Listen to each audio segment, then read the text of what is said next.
Assalamualaikum warahmatullahi wabarakatuh.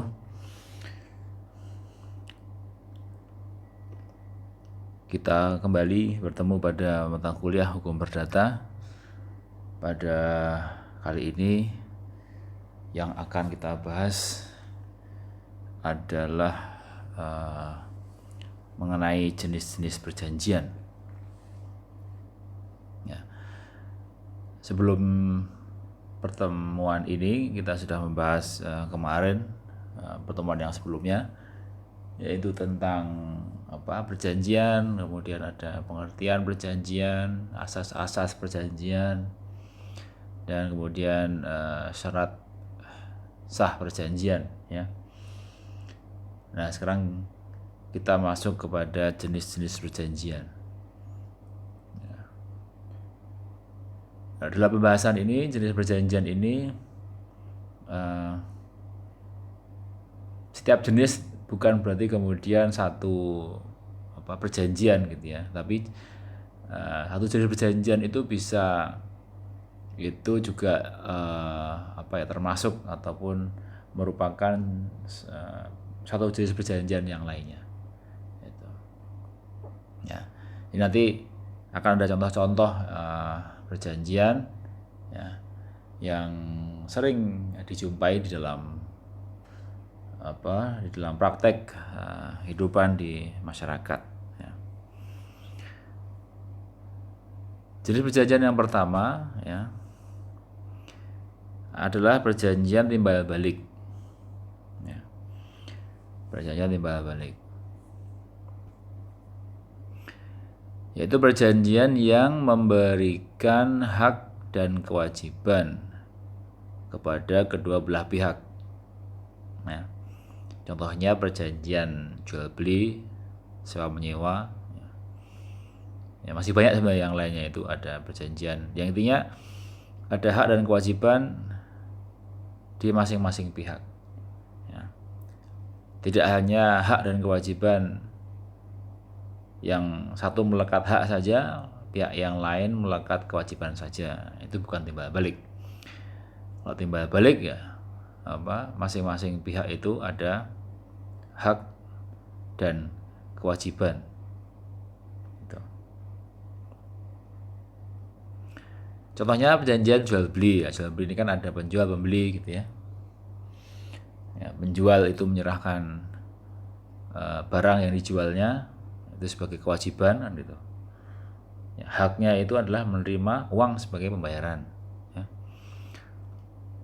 Pembeli ya kewajibannya menyerahkan uang sebagai pembayaran dan haknya menerima barang sebagai objek penjualan. Ya. Sewa menyewa juga sama. Ya, ada timbal balik ya, hak dan kewajiban. Pihak pemilik objek ya atau yang menyewakan itu dia berkewajiban untuk menyerahkan objek sewa untuk jangka waktu tertentu kepada pihak penyewa. Haknya ya menerima uang ya, sebagai hasil sewa tadi. Ya. Yang penyewa ya berkewajiban menyerahkan uang ya, sebagai nilai sewa, dan haknya itu menerima objek sewa untuk dia bisa gunakan. Ya. Jadi ada yang lainnya, misalkan perjanjian penitipan, gitu ya, perjanjian tukar menukar, itu termasuk dari perjanjian timbal balik. Gitu. Ya. Nah, kemudian ada perjanjian sepihak. Ya. Perjanjian sepihak itu artinya perjanjian yang menimbulkan kewajiban pada satu pihak saja dan di pihak yang lain itu hanya menerima hak.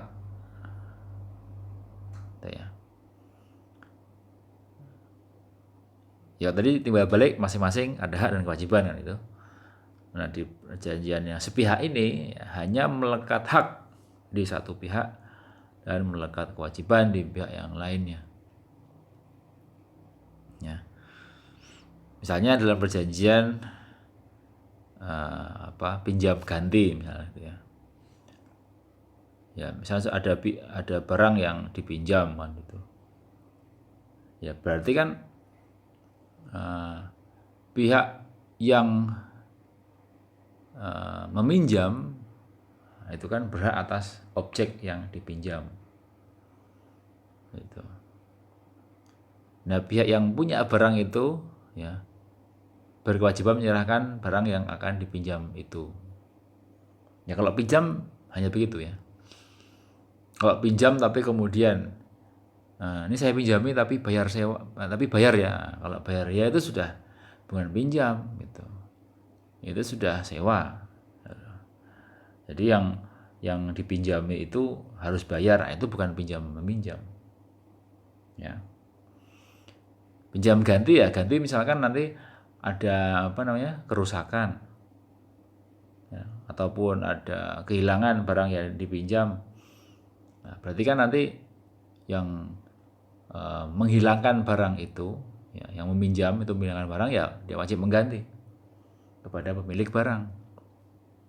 Gitu. Tapi kan ganti itu kan tidak selalu kemudian harus diganti, tapi kan kewajibannya kan nanti mengembalikan, gitu. Ya. Tapi dalam hal ini ya hak yang yang didapatkan tadi ya, ketika diberikan objek itu kepada orang lain ya, maka hak dan kewajiban seperti itu.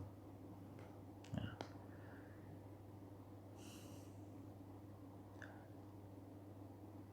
Atau pinjam ganti bisa dimaknain begini, pinjam ganti seperti hanya kalau ini sih menggantikan ya, pinjam ganti. Jadi ada hal yang satu objek yang dia itu memberikan kepada pihak yang lainnya itu ya. Tapi ada penggantian objek ya, kepada yang meminjam tadi itu kepada pemilik barang sebelumnya. Tapi di situ ya memang ini agak agak rancu gitu ya. Tapi dari aspek objek yang diberikan tadi adalah satu gitu. Ya. Jadi maknanya adalah satu objek. Kemudian yang contoh lebih mudah adalah perjanjian hibah. Ya. Hibah. Jadi hibah itu kan pemberian ya, hadiah. Jadi kalau ada orang yang berjanji dia akan menyerahkan objeknya kepada pihak yang lain, ya, maka pihak yang lain itu ya, berhak menerima barang objek pemberian dari pihak yang satunya. Ya, kalau hibah sudah, jadi hibah itu pihak yang punya barang menyerahkan kepada pihak yang lain tanpa syarat. Ini perjanjian sepihak. Jadi satu pihak hanya mempunyai kewajiban saja, tidak ada hak. Ya. Nah, pihak yang lainnya itu berhak atas satu hak dan tidak mempunyai kewajiban yang lain. Ya.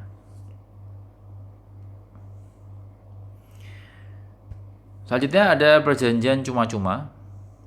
Ya. Perjanjian cuma-cuma itu maksudnya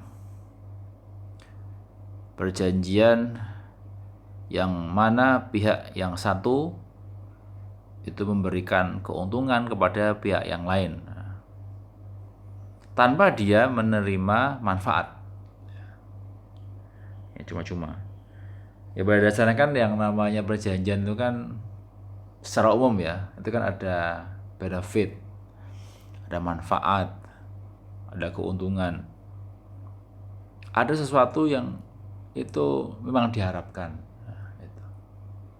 Dan biasanya harapan itu berkaitan dengan aspek ekonomi gitu ya. Karena perjanjian itu kan lebih banyak kepada aspek ekonomi sebetulnya secara umum ya. Nah, di sini dikatakan ada namanya perjanjian cuma-cuma ya. Jadi dia tuh memberikan sesuatu kepada orang lain tanpa adanya mengharapkan imbalan, tanpa mengharapkan keuntungan gitu. Maka disebut perjanjian cuma-cuma. Ya. Contohnya perjanjian cuma-cuma itu ya seperti perjanjian hibah, ya, juga perjanjian pinjam pakai gitu. Ya. Yang nomor 2 saya kira sepihak itu juga pinjam pakai juga ya. Mungkin nanti lebih mudah untuk dipahami ya daripada perjanjian pinjam ganti. Pinjam ganti saya kira lebih kepada timbal balik saya kira ya. Jadi kalau cuma-cuma sepihak itu pinjam pakai, dia memberikan suatu keuntungan kepada orang lain tanpa mengharapkan imbalan gitu ya. Walaupun pada akhirnya nanti ya kalau pinjam pakai pun lebih nanti juga ada kewajiban untuk mengembalikan kan gitu ya. Ya. Ada kewajiban untuk mengembalikan ya begitu kalau pinjam pakai itu atau pinjam meminjam. Ya, jadi ada dua hak kewajiban di situ yang melekat bagi masing-masing pihak. Ya. Berikutnya ya, yang keempat ada perjanjian atas beban. Ya. Perjanjian atas beban. Maksudnya bagaimana ini? Perjanjian dengan mana terhadap ya, prestasi pihak yang satu terdapat prestasi pihak yang lain. Dan antara kedua prestasi itu ada hubungan hukum. Ya, ya perjanjian atas pembebanan lah gitu intinya gitu ya. Saya kira ini juga hampir semua perjanjian termasuk dalam jenis ini. Ya, perjanjian dengan mana prestasi itu dan prestasi yang lainnya tuh karena adanya sesuatu hal ya yang ada hubungannya gitu. Jadi dalam suatu hubungan hukum, tidak dalam hubungan hukum yang lainnya. Nah, dalam satu hubungan hukum tidak dalam hubungan hukum yang lainnya. Tapi belum tentu ada satu tapi jangan dimaknai satu orang yang sama ya, dua orang yang sama. Karena dua orang yang sama itu pun kalau disepakati dalam dalam dua pihak itu bisa berlaku hubungan hukum yang berlainan gitu. Ya, misalnya dia buat hubungan hukum yang satunya jual beli, kemudian dia yang lainnya kebetulan ada sewa menyewa, ya itu bisa juga terjadi. Ya. Tapi di sini yang dimaksud adalah adanya hubungan hukum yang sama. Ya. Hubungan hukum yang sama. Kemudian yang kelima ada jenis yang disebut dengan perjanjian konsensual. Ya. Konsensual itu maksudnya ada konsensus ya. Dari kata konsensualisme kalau ada asas ya. Konsensualisme itu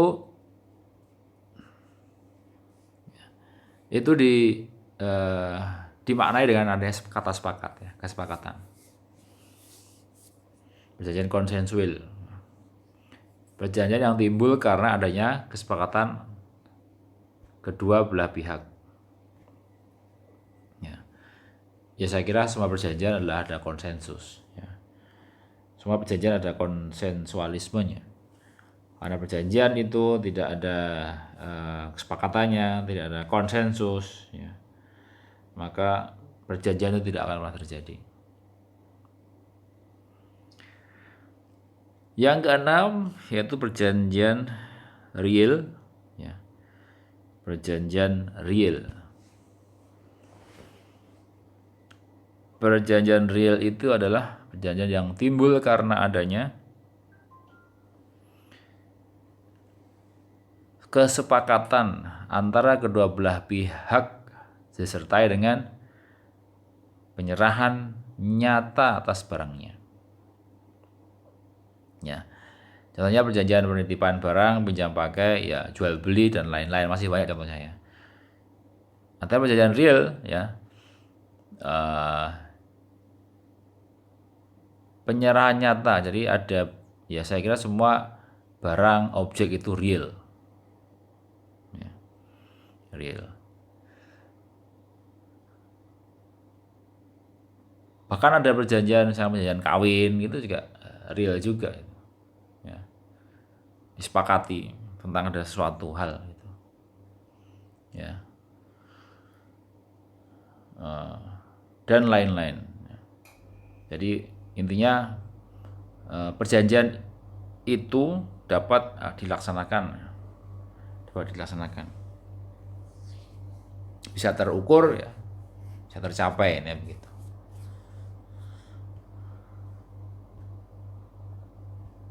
Selanjutnya yang ke-7 ya, ada perjanjian bernama.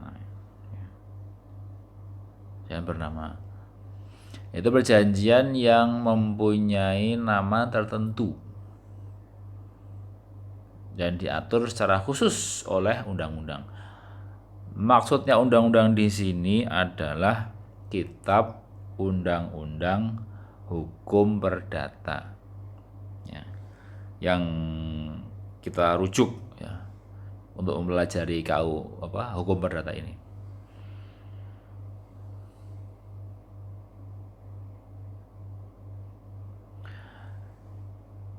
Nah, ada beberapa jenis ya perjanjian itu yang termasuk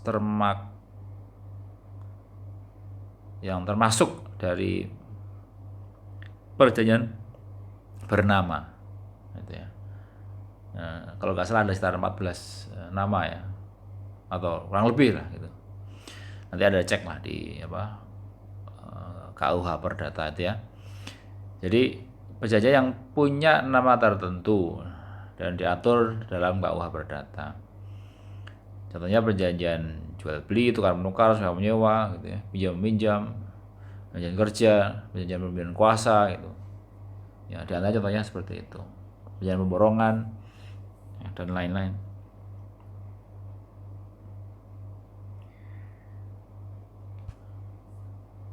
Yang ke-8, perjanjian tidak bernama. Nah, ini maksudnya yang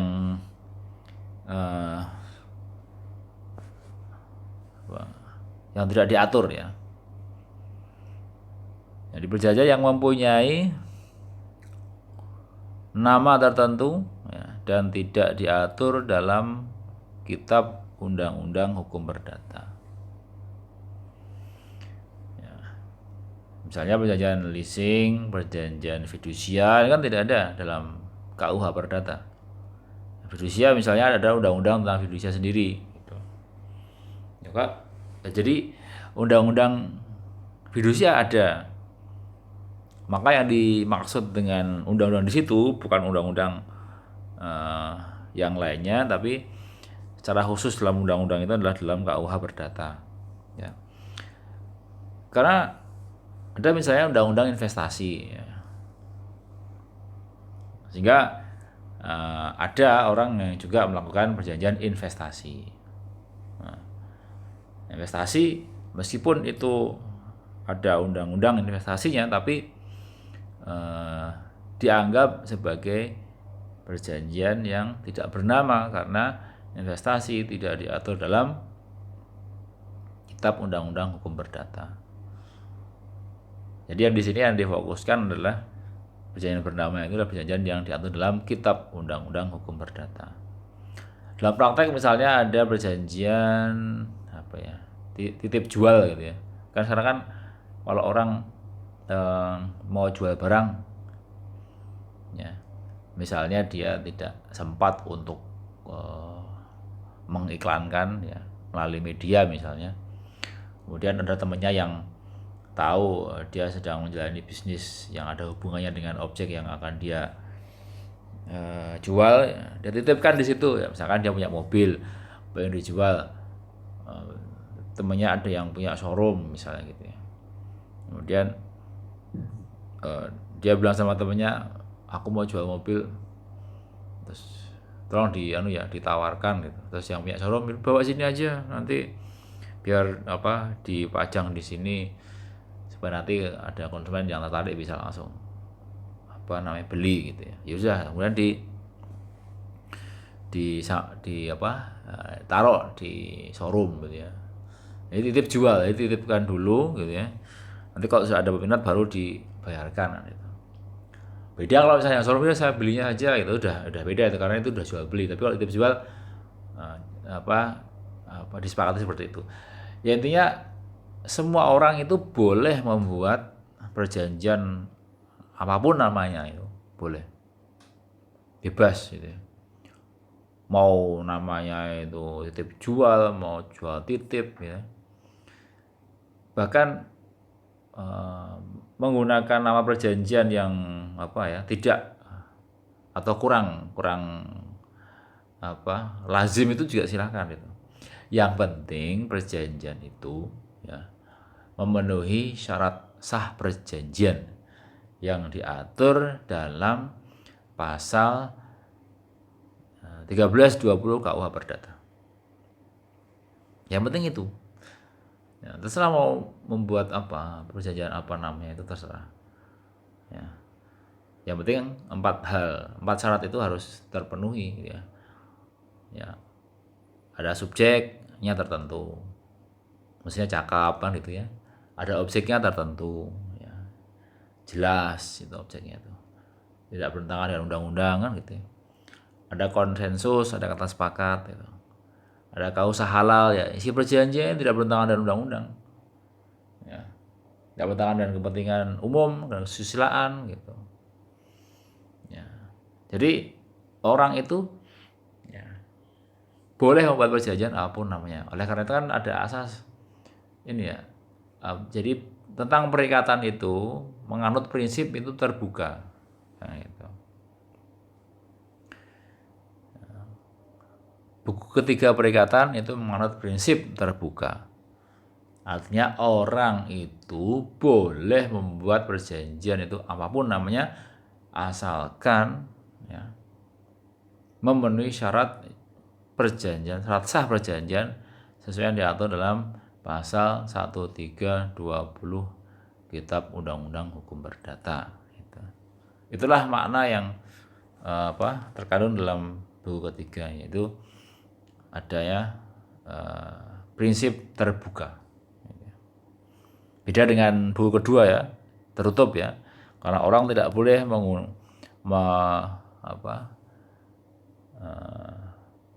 menggunakan ya hak-hak kebendaan tadi di luar yang sudah diatur dalam undang-undang.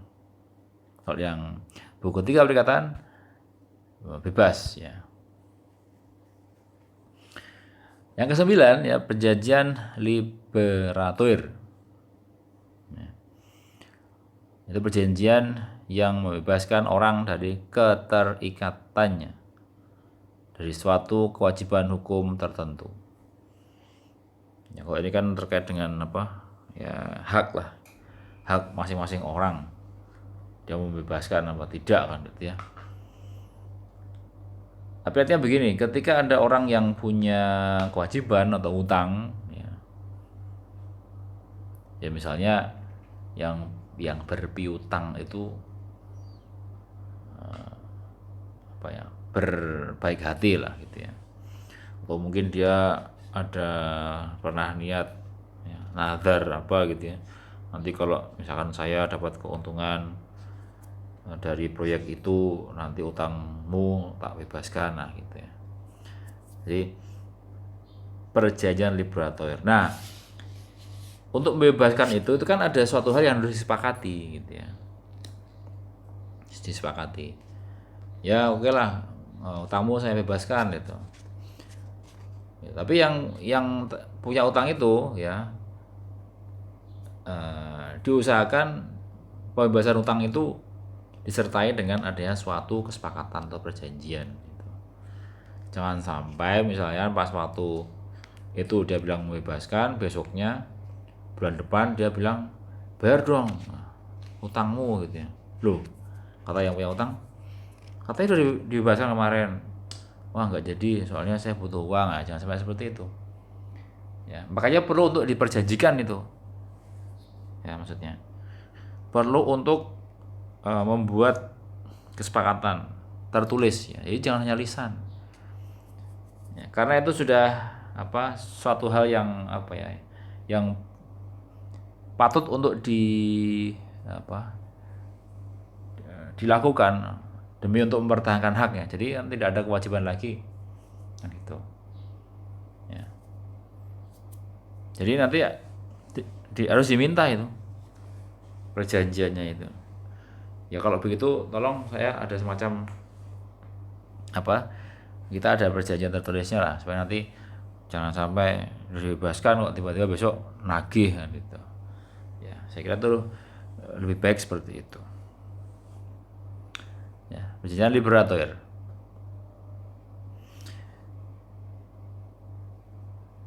atau misalkan ya, tidak hanya uang ya, misalkan barang lah katakanlah gitu, pernah diberikan sesuatu terus kemudian kok yang punya barang itu melihat ada manfaat di situ ya, sudah itu barangnya buat kamu aja misalnya itu, lalu dibuatlah perjanjian untuk penyerahan barang itu begitu. Jangan sampai setelah diberikan bisa diminta itu misalnya gitu ya, itu kan tidak. Ini saya kira kepentingan seperti itu meskipun sepele harus diperhatikan. Liberator. Kemudian yang ke-10 ada perjanjian kebendaan. Contoh yaitu perjanjian untuk menyerahkan atau mengalihkan atau menimbulkan atau mengubah atau menghapuskan hak-hak kebendaan. Ya. Nah, contohnya perjanjian jual beli. Ya. Jual beli kan ada tentang penyerahan barang, ya, pengalihan barang, ya, atau menimbulkan atau mengubah hak kebendaan. Ya. Jadi kalau misalkan perjanjian kerja, pemborongan gitu ya, tentang pembuatan atau renovasi rumah gitu ya. Jadi rumah awalnya begini nanti diubah jadi seperti itu. Gitu. Ya. Atau tadi penghapusan hak kebendaan, ya, adanya ganti kerugian kemudian dihapuskan, nah gitu. Itu kan juga terkait dengan objek. Ya. Nah itu pun juga bisa termasuk dalam perjanjian kebendaan. Artinya yang berkaitan kebendaan, baik itu yang tentang adanya penyerahan barang, pengalihan barang, ya, atau adanya mengubah objek atau hak kebendaan, ya itu bisa dimasukkan dalam kategori perjanjian kebendaan. Ya. Perjanjian pemborongan gitu ya, perjanjian kerja karena mengalihkan kewajiban kepada karyawannya, itu kan juga perjanjian kebendaan. Saya kira contohnya banyak. Ya. Yang ke-11 ada perjanjian obligatur. Itu perjanjian yang menimbulkan perikatan antara kedua belah pihak. Obligatur. Ya, saya kira ini semua perjanjian obligatur ya, menimbulkan perikatan. Jadi ada hak dan kewajiban. Ada janji, dulu di awal saya sudah sampaikan, ada janji gitu ya, antara kedua belah pihak untuk menyerahkan sesuatu, melakukan sesuatu atau tidak melakukan sesuatu, ya, sehingga muncul hak dan kewajiban. Itulah yang kemudian menimbulkan perikatan. Nah, disebut perjanjian obligatur. Yang ke-12 yaitu perjanjian asesor. Perjanjian asesor yaitu perjanjian yang membuntuti atau mengikuti lah gitu ya, sama perjanjian yang mengikuti perjanjian pokok. Nah, saya hipotek gadai ya, boroh toh. Jadi ini kan seperti gadai, hipotek kan hak tanggungan ya. tidak mungkin ada muncul perjanjian gadai sendiri, ya, tanpa adanya perjanjian utang piutang gitu. Oleh karena itu seperti gadai itu nggak bisa tanpa adanya utang piutang, nggak bisa. Kalau kemudian ada orang menyerahkan barang, ya, tanpa ada utang piutang, itu bukan gadai namanya. Tapi karena ada perjanjian pinjam uang gitu ya, atau utang piutang, maka kemudian disepakati barang jaminanmu apa gitu. Barang jaminan saya misalkan ada komputer, misalkan ada telepon genggam, ya, ada sepeda motor misalnya, mobil atau mobil gitu ya. Maka itulah yang kemudian digadaikan, dan itu ya, itu mengikuti perjanjian pokoknya, yaitu utang piutang. Karena ada utang senilai 100 juta rupiah, maka berkewajiban untuk memberikan jaminan berupa mobil senilai 200 juta misalnya itu. Itu gadai yang mengikuti pokoknya. Jadi, makanya seperti gadai hak tanggungan, ya, itu merupakan perjanjian asesor di mana dia tidak bisa berdiri sendiri, ya, tapi karena ada perjanjian pokok utang piutang, maka gadai itu muncul. Ya. Nah, itu tadi tentang jenis-jenis perjanjian, ya, perjanjian. Ya, coba kita lanjutkan sedikit lagi ya, tentang wan prestasi, ya. Wan prestasi. Ini ada, kemarin sudah banyak yang menanyakan, ya, sudah banyak yang disinggung di grup, ya. Saya kira istilah ini pun juga Anda tidak asing lagi, ya. Meskipun belum belajar hukum perdata, tapi di pergaulan sehari-hari Anda sudah sering mendengar gitu ya. Atau dulu ketika Anda mengambil mata kuliah pengantar hukum Indonesia, saya dikenalkan oleh dosen Anda berkaitan dengan wan prestasi, ya. Apa sih wan prestasi itu? Nah, ini yang perlu untuk dipahami bersama, ya. Wan prestasi adalah artinya lalai, ya. Lalai, alfa, tidak menepati kewajiban dalam perjanjian, ya. Tidak menepati kewajiban dalam perjanjian. Sudah disepakati seperti ini kok tidak dilakukan, gitu ya. Oh, lupa itu lalai, gitu ya. Lupa itu lalai, alpa, ya, alpa, lalai, lupa, kemudian karena tertidur misalnya gitu, janji jam segini terus tidur. Nah, itu kan prestasi, ya, alfa, lalai. Ya, prestasi itu secara umum intinya, ya, cedera janji atau tidak melakukan prestasi, gitu. Kan lawannya wan prestasi itu kan prestasi, kan. Ya, prestasi bukan kemudian dimaknai sebagai prestasi juara gitu, enggak ya, tapi prestasi itu adalah ada sesuatu yang dilakukan oleh satu pihak, ya, terhadap pihak yang lainnya. Itu prestasi. Nah, lawannya prestasi itu adalah wan prestasi, ya, yaitu tidak melakukan kewajiban dengan sebaik-baiknya sesuai dengan yang diatur dalam perjanjian atau yang disepakati bersama.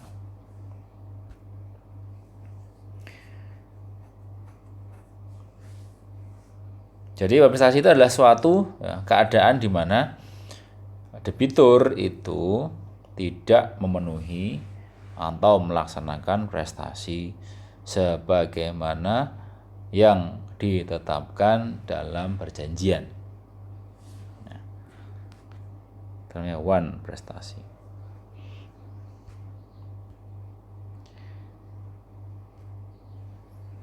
Ya. Wan prestasi itu dapat muncul atau timbul karena satu adalah kesengajaan atau kelalaian debitur sendiri. Ya, sengaja tidak melakukan prestasi gitu ya, kabur dari kewajibannya gitu, atau lalai ya, satu hal yang dia sebenarnya tidak kehendaki secara penuh gitu ya. Lupa itu lalai ya. Lupa gitu ya, itu karena lalai juga. Sebenarnya nggak sengaja Pak, nggak sengaja tapi kan tidak dilakukan kewajibannya, lalai, terlupa, itu kan prestasi. Jadi munculnya itu bisa karena sengaja atau karena kelalaian. Yang kedua itu adanya keadaan memaksa atau overmah. Keadaan memaksa atau overmah. Jadi ada sesuatu yang karena suatu peristiwa ya tertentu, kemudian dia menjadi terhalang untuk melakukan kewajiban. Ya, jadi ini dari faktor faktor di luar dirinya sendiri ya.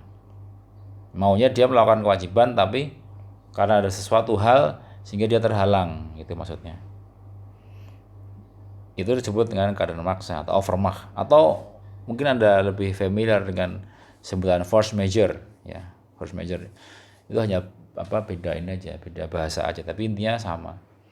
Overmah, force majeure, keadaan maksa itu sama. Nah, bentukan prestasi itu ada beberapa ya. Bentukan prestasi ya, yang pertama itu debitur tidak memenuhi prestasi sama sekali. Ya. Jadi dia sama sekali tidak melakukan apa-apa ini gitu. Tidak melakukan apa-apa itu tidak melakukan apa yang diperjanjikan dalam perjanjian antara dia dan pihak yang lain. Ya. Debitur jangan dimaknai dia punya utang ya. Debitur itu adalah orang yang punya kewajiban ya, begitu dimaknainya. Ya. Sama sekali tidak berprestasi. Yang kedua, debitur memenuhi prestasi tapi salah atau tidak sebagaimana mestinya. Ya. Debitur tidak dia berprestasi tapi tidak sebagaimana mestinya. Ya, misalnya begini. Ya. Dia punya kewajiban untuk menyelesaikan pekerjaan, katakanlah. Pekerjaan membuat laporan gitu ya, membuat laporan. Ya. Harusnya laporannya itu ada 10 bab, tapi dia hanya bisa selesai 7 bab gitu. Dia berprestasi, tapi tidak sebagaimana mestinya. Harusnya dia selesai 10 bab, tapi dia hanya bisa selesai 7 bab. Nah. Ya. Atau misalkan punya utang ya 10 juta, tapi dia pas jatuh tempo pembayaran yang harusnya dia bayarkan 10 juta, dia baru mampu membayarkan misalnya 8 juta. Ya. Jadi dia berprestasi ini enggak sebagaimana mestinya. Ya. Itu juga sama disebut dengan one prestasi. Ya, jadi berprestasi tapi salah atau tidak sebagaimana mestinya. Yang ketiga, debitur itu berprestasi tapi terlambat. Nah, ya, tapi terlambat. Jadi dia melakukan kewajiban. Ya. Saya punya utang misalkan 10 juta gitu ya, terus harusnya dibayarkan pada tanggal 10 Januari misalnya gitu ya. Tapi ternyata baru dibayarkan tanggal 11 gitu. Itu terlambat ya. Jadi walaupun dia membayarkan sesuai. Tadi kan dia membayarkan tapi sebelum sesuai dengan yang diperjanjikan waktunya, tapi tidak sebagaimana mestinya. Kalau sekarang sesuai dengan yang diperjanjikan tapi telat ya, atau terlambat. Itu juga bukan prestasi. Ya. Jadi ada 3. Sebenarnya ada 4 kalau. Tapi ini saya sedang mengkaji mengkaji dalam disertasi saya itu terkait dengan prestasi itu ada bentuk keempat. Gitu. Besok kalau misalkan setujui ya oleh promotor akan saya sampaikan. Ini baru ditulis gitu. Ada 4 sebetulnya. Cuman besok kalau sudah pasti akan saya sampaikan. Jadi secara umum sesuai dengan KUA Perdata itu ada bentuk prestasi itu ada 3 ya. Sama sekali tidak berprestasi tapi tidak sebagaimana mestinya atau salah, dan berprestasi tapi terlambat. Kemudian ya, akibat prestasi itu bisa ada konsekuensinya. Ya, yang pertama ya, menurut pasal 1243 debitur diharuskan membayar ganti kerugian yang diderita oleh kreditur. Ya. Ganti kerugian itu ya bisa pokok, mungkin ada dendanya, ada bunganya gitu ya, dan keuntungan yang mungkin akan diharapkan gitu. Seandainya debitur tidak berprestasi, itu juga bisa, tergantung disepakati aja. Yang kedua, pembatalan perjanjian disertai dengan pembayaran ganti kerugian. Ya. Kalau dewan prestasi dibatalkan, tapi ya kewajiban-kewajibannya dibayarkan dulu gitu ya. Jangan kemudian prestasi kemudian batal. Kalau batal nanti kayak enakan yang punya kewajiban nggak dibayarkan. Dibatalkan ya, tapi ada hak-hak yang harus dipenuhi oleh debitur terlebih dahulu. Ya. Kemudian yang ketiga, ada peralihan resiko pada debitur sejak saat adanya hubungan prestasi. Ini juga bisa disepakati oleh kepada para pihak. Ya. Dan resiko karena ada kerugian sehingga debiturlah yang menanggungnya gitu. Karena bagaimanapun jika prestasi itu karena 3 hal tadi itu, ya debitur itu diwajibkan untuk memberikan ganti kerugian. Nah, kemudian konsekuensi yang lainnya ya kreditur bisa untuk menuntut kepada debitur untuk memenuhi perjanjian ya. Perjanjian atau pemenuhi perjanjian disertai dengan ganti kerugian, atau bisa ganti kerugian saja gitu ya, atau bisa pembatalan perjanjian tentunya disertai dengan ganti kerugian gitu ya. Ini yang kelima ya, pembatalan perjanjian disertai dengan ganti kerugian.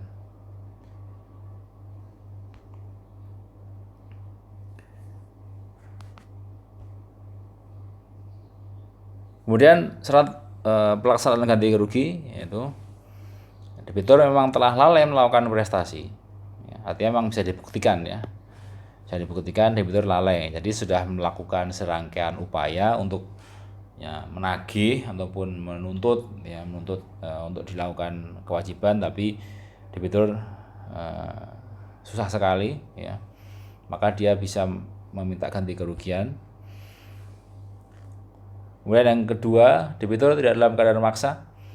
Karena ini beda ya, kalau tadi kan sebab prestasi itu ada 2 hal, lalai atau sengaja dan keadaan memaksa. Maka nanti konsekuensinya jika debitur itu tidak melakukan kewajiban atau prestasi tapi dalam keadaan memaksa, maka ada akibat hukum yang berbeda gitu. Nanti akan saya sampaikan di pertemuan yang akan datang ya. Intinya debitur tidak berada dalam keadaan memaksa. Yang ketiga, tidak adanya tangkisan dari debitur untuk melumpuhkan tuntutan ganti kerugian. Artinya di sini tidak ada tidak ada bantahan lah gitu. Tidak ada bantahan. Kalau ada bantahan artinya kan jadi sengketa. Kalau jadi sengketa ya berarti sampai pengadilan misalnya gitu ya. Sampai di pengadilan. Nanti kalau sampai di pengadilan ya nanti biar hakim di pengadilan yang memutuskan kan itu. Ya. Kemudian yang keempat, kreditur telah melakukan somasi atau peringatan. Ya ini sampai seandainya pengadilan pun, hakim itu pasti akan bertanya kepada kreditur, kamu mengajukan perkara pengadilan ini memang sudah sejauh mana usahamu kan gitu. Ini Pak Hakim, saya sudah melakukan musyawarah 1 kali 2 kali, tidak juga direspon dengan baik, tidak dilakukan dengan baik gitu. Sampai saya somasi sampai 2 kali misalkan begitu. Itu pasti ditanya oleh hakim di pengadilan ya. Ini penting untuk diperhatikan berkaitan dengan somasi atau peringatan. Ya, saya kira ini selanjutnya keadaan memaksa akan saya sampaikan di pertemuan yang akan datang ya. Untuk pertemuan kali ini kita cukupkan ya sampai dengan syarat pelaksanaan ganti kerugian. Untuk yang akan datang nanti akan kita bahas tentang keadaan memaksa. Terima kasih atas perhatiannya. Kita akhiri. Assalamualaikum warahmatullahi wabarakatuh.